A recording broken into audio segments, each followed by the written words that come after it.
Hey everyone, I've made this video so that you can almost imagine I'm in class with you today. The learning intention is for me to introduce cellular respiration, and then you need to go away and watch the Adrollo videos with your textbook open and your biozone open, ideally, and make sure that you have detailed notes on the content and fill in any areas of the booklet that you possibly can. Talking of the booklet, there are a few things that you'll need for this mini lesson. This booklet being one of them. Open onto page 76 and 77, and you'll need 6 poppet beads stuck together, and they should be there in the classroom with you, and a red pen and some coloured highlighters. They'll be very useful for you to annotate the diagrams as we go. Before we get into cellular respiration, I really would like to just talk to you briefly about the sac. So you'll be aware that there are some practice sacs available for you. I don't want you to use these just as worksheets, as open book exercises. It's really important that you make the most of these activities, and therefore do all of the learning first. Do your revision first, make sure that you've practiced key ideas like the inputs and outputs of photosynthesis and respiration. You really can understand factors that affect enzyme action, that kind of thing. And then sit the sac, and then mark the sac with the solutions that we've uploaded for you. Once you've done all of that, you can hand it in to me on Monday, and I will review your corrections and add my own feedback. Then it's really important that you use those errors and learn from them and make sure you never make them again. Okay. Let's move on to cellular respiration for now. So, what I've done for you here,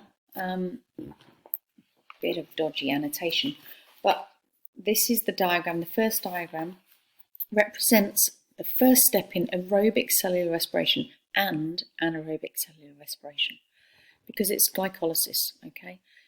That happens without oxygen, and it happens outside of the mitochondria in the cytosol of the cell. So with your 6 beads, I'd like you to connect them into a chain and then move them in through the glucose transporter, which should remind you of the plasma membrane in the models that you made. Glucose is a really large molecule, so it comes in through a transporter and within the cytosol of the cell, so circle cytosol forming. It will be broken down into 2, really strange, but 2 3-carbon chains known as pyruvate. We call it pyruvate, okay? So snap it in half and you're left with 2 3-carbon chains. That process is much more complex than we're showing you here. It's about 16 different reactions. But what you need to know is it's happening in the cytosol, not in the mitochondria. It doesn't need oxygen, and the yield of it, the net yield of ATP, is 2. So you get 2 ATPs from this process. You also get 2 coenzymes, which are in cellular respiration, NADH, not NADPH, which is P for photosynthesis, but NADH. And that, much like photosynthesis, those coenzymes are used to shuttle hydrogen and electron energy within those hydrogens and electrons to a later stage in aerobic respiration. Okay. If oxygen is present, what will happen, can I make this go down there, is that your 2 pyruvates will enter the Krebs cycle. If oxygen is not present, then the 2 pyruvates in animal cells will be converted into lactate or lactic acid, or in yeast and plant cells will be converted into ethanol and carbon dioxide. Okay, and that's what happens without oxygen. If oxygen is present, then the products, these 2 pyruvate, will move into the Krebs cycle, which is your second diagram. What I'd like you to do is circle the fact that we are now entering into the mitochondrion. So these 2 protein channels here are pyruvate transporters. They're not channels, they're transporters. Okay, and notice that what we've done is we've broken glucose into 2 pyruvates, and that will enter twice. Both those pyruvates go in, and they both enter into the Krebs cycle, like this. they'll actually be converted into acetyl-CoA. So they're going to break off one more carbon. That becomes the first carbon dioxide molecule here and here. And a little bit of NADH is produced. But then the acetyl-CoA, we call this the bridge reaction, by the way. Now, you're not specifically asked to know about it. It's classified in your study design as part of the Krebs cycle, usually. But just be aware that this turning pyruvate into acetyl-CoA is the source of this first carbon dioxide. Then the two carbon molecules will enter into this cycle. It's not dissimilar to carbon fixation in photosynthesis in that you can see there's some reshuffling of carbon chains going on. What you need to pay close attention to is where this is happening. So we're now in the mitochondrial matrix. We're inside the mitochondria. And here it's clearly indicated that you've got your mitochondrial double membrane. So again, like the chloroplast, mitochondria has those two membranes, and we're inside the matrix. We're not on the membrane at this point when the Krebs cycle is occurring. And for each single glucose, it occurs twice. Okay. What I'd like you to do is, on the glycolysis diagram and on your Krebs cycle diagram, is colour in all of the products. So colour your ATP a consistent colour. I've suggested that it's yellow on here, but it's up to you, as long as all your ATPs are the same colour. All your carbon dioxides need to be the same colour. So colour 1, 2, 3, 4, 5, 6 carbon dioxides, all the same. I chose red, but it's up to you.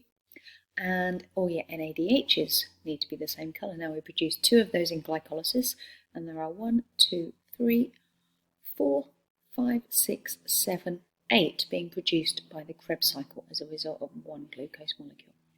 Okay, and then notice what we have is a different coenzyme here, FADH2, just one of each of those from each Krebs cycle. Now what's going to happen is the ATPs are being yielded for use within the cell. Okay, so that's combined to become the net yield of aerobic cellular respiration. So that's just being used later by whichever cellular process is needed. Whereas the coenzymes that we're making, or that we're loading to be specific, are going to shuttle themselves off, and that's why we've got 2 little shuttle buses here, into the next stage of the process, which is the electron transport chain. And the carbon dioxide will diffuse out of the cell, and within us, we expire that carbon dioxide. Okay, so that's our waste product. So that's no further use. So the most important thing here is that we're yielding 2 ATPs, and we're taking 8 NADHs, as well as the 2 from glycolysis and 2 FADH2s, and we're shuttling those to the next step, which is the electron transport chain. Now just notice on here that the electron transport chain is happening across the membrane. Okay, so it's just like in photosynthesis where the key proteins responsible are embedded within the membrane. That's what we've got in cellular respiration. So here we have, so this is the cytoplasm outside of the mitochondria, and here we have the mitochondrial matrix, so inside the mitochondria, and this is the double membrane that we have. And there's proteins all the way along it. So these shuttles, your loaded coenzymes, are going to deposit some electrons, which is an energy source, to these proteins, these ion pumps, hydrogen pumps really, and they're going to pump hydrogen ions against the concentration gradient. And I know you've heard this before, pump against the concentration gradient, and as the hydrogen ions build up, it's going to whiz through ATP synthase, and that will be the energy, provide the power to phosphorylate ADP and produce a large net output of ATP. And this is really where all the ATP comes from, or the majority of the ATP comes from, in your aerobic cellular respiration. And get used to using the word aerobic there. Don't just call it cellular respiration or respiration. It's aerobic cellular respiration, really important. So same idea as we've heard before. Loaded coenzymes provide the energy to move hydrogen ions into the intramembrane space, and the movement of those hydrogen ions as they flood through ATP synthase phosphorylates or loads your ATP, and that can be used within the cell to drive other cellular processes. One thing we haven't mentioned yet is the role of oxygen. So with this being aerobic, oxygen obviously is a key player, but it actually doesn't come into play until the very end of the process. So oxygen, and write this down on your diagram, its role is as the final electron acceptor in the electron transport chain. Okay, so what that means is that as electrons are being offloaded from these shuttles, they actually can't be building up. If they build up, the whole process will come to a stop, and therefore aerobic respiration, the Krebs cycle, will no longer turn, and the only type of respiration that can continue if this chain becomes blocked up is anaerobic respiration. So what we need to do is we need to keep clearing these electrons as they are moved through this transport chain. So that's what oxygen does. Oxygen accepts these electrons, and therefore it combines itself with the hydrogen ions that are available in the mitochondrial matrix to produce water, which you'll know is one of the other products of cellular respiration from your equation that hopefully you can remember. So the role of oxygen is at the very end of the process, the final electron acceptor, but without oxygen, this whole electron transport chain will stop. The shuttles, the loaded coenzymes, can no longer drop off electrons. Therefore, the Krebs cycle can no longer turn, and the whole aerobic pathway will grind to a halt. Okay. Once again, make sure that you've circled the locations of this. Record how many ATP are being yielded. Also, that water is an output. List the inputs. So list the fact that we've got ADP and your phosphate. List the fact that we're bringing 2 FADH2s in and 10 NADHs from the previous stages of aerobic respiration. And just learn those, okay? If you need to play this again and you need to go through it again, do that with a textbook or with a friend, and just go through understanding where the carbon dioxide is coming from, where the oxygen is going in, where the most of the ATP is coming from, the role of the coenzymes in the whole process, and make sure that you write those down in a way that helps you to remember, because they'll be fundamental to you applying your knowledge of respiration in an accurate way and specifically to any question that you're posed. Okay, before I finish, I just want to move on. There's some tips. I'll upload this PowerPoint for you so you can move through at your own pace. Just want to give you a brief introduction to what we'll be doing on Monday.